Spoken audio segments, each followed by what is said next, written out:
कार्यक्रम का थीम रामायण के अरण्य कांड पर आधारित है। इसको लेकर अब सियासत भी शुरू हो गई है। पूर्व मंत्री व विधायक अजय चंद्राकर ने रामायण के अरण्य कांड पर आधारित कार्यक्रम को लेकर विवादित बयान दिया है। उन्होंने कांग्रेस को राक्षस तक कह दिया है। अब कांग्रेस भी पूर्व मंत्री व विधायक के बयान पर पलटवार कर रहे हैं। छत्तीसगढ़ के रायगढ़ में 3 दिवसीय राष्ट्रीय रामायण महोत्सव का आयोजन किया जा रहा है, जिसमें देश और विदेश के दल अपनी प्रस्तुति देंगे। आयोजन का थीम रामायण के अरण्य कांड पर आधारित है। इसी बीच प्रदेश के पूर्व मंत्री और वरिष्ठ भाजपा विधायक अजय चंद्राकर ने अरण्य कांड थीम पर आधारित राष्ट्रीय रामायण महोत्सव को लेकर बड़ा बयान दिया है। अजय चंद्राकर ने अरण्य कांड को लेकर बयान देते हुए कांग्रेसियों को राक्षस कहा है। पूर्व मंत्री ने कहा कि अरण्य कांड पूरा पढ़े नहीं है, इस चुनाव में उनका वध निश्चित है। वहीं पूर्व मंत्री अजय चंद्राकर के बयान पर कांग्रेस ने बड़ा पलटवार किया है। कांग्रेस के संचार विभाग अध्यक्ष सुशील आनंद शुक्ला ने कहा कि अजय चंद्राकर मानसिक रूप से विक्षिप्त हो चुके हैं। वे राक्षसी प्रवृत्ति के संस्कार में पले बढ़े हैं। भारतीय जनता पार्टी और आरएसएस के संस्कार राक्षसी प्रवृत्ति के ही हैं।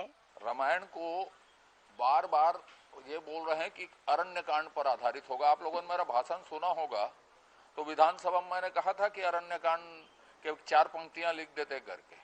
तो अरण्य कांड में 2 घटनाएं, एक तो भगवान ने उसमें नवधा भक्ति कही छत्तीसगढ़ की भूमि में, लेकिन मारीच, सुबाहु, त्रिसरा, कबंद, विराध जैसे राक्षसों का वध भी हुआ है और उसकी 14,000 सेना भी मरी है छत्तीसगढ़ की धरती पे।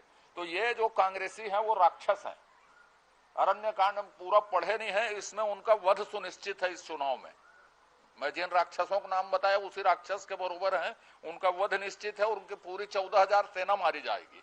देखिए, अजय चंद्राकर मानसिक रूप से विक्षिप्त हो चुके हैं और वे राक्षसी प्रवृत्ति के संस्कार में पले बढ़े भी हैं।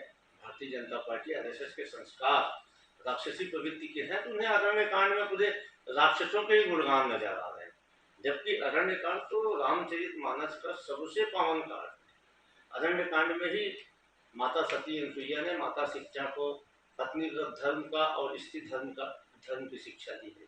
अरण्य कांड में ही माता शबरी का भगवान राम के प्रति अविरल प्रेम दिखा है, जिसमें प्रभु माता शबरी के प्रेम में उनके रूठे वेद खाने को विवश हुए थे। अरण्य कांड में ही भगवान ने दंडकारण्य अर्थात छत्तीसगढ़ में प्रवेश किया था।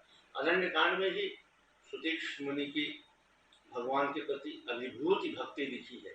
अरण्य कांड में ही नारद राम का संवाद हुआ है, जिसमें संतों के गुणों का वर्णन किया गया है। अरण्य कांड ही वह पावन कांड है जहाँ पे भगवान के पंचवटी में वास करने का वर्णन किया गया है। तो ऐसे में भारतीय जनता अरण्य कांड में ही भगवान राम और सुग्रीव के मिलन की कहानी है। तो भारतीय जनता पार्टी के नेता अजय चंद्राकर जैसे लोग उस भाव को उससे नहीं समझ सकते, क्योंकि उनके अंदर की राक्षसी वृत्ति है। उनको तकलीफ हो रही है कि भूपेश बघेल राम काज क्यों कर रहे हैं। 15 साल तक उन्होंने राम के नाम पे राजनीति किया और भूपेश बघेल राम का काज कर रहे हैं, भगवान राम का वनगमन पथ बनवा रहे हैं, अंतर्राष्ट्रीय रामायण करवा रहे हैं, माता कौशल्या के मंदिर का जीर्णोद्धार कर रहे हैं। ये पीड़ा है भारतीय जनता पार्टी के नेताओं की, यही उनकी राक्षसी वृत्ति।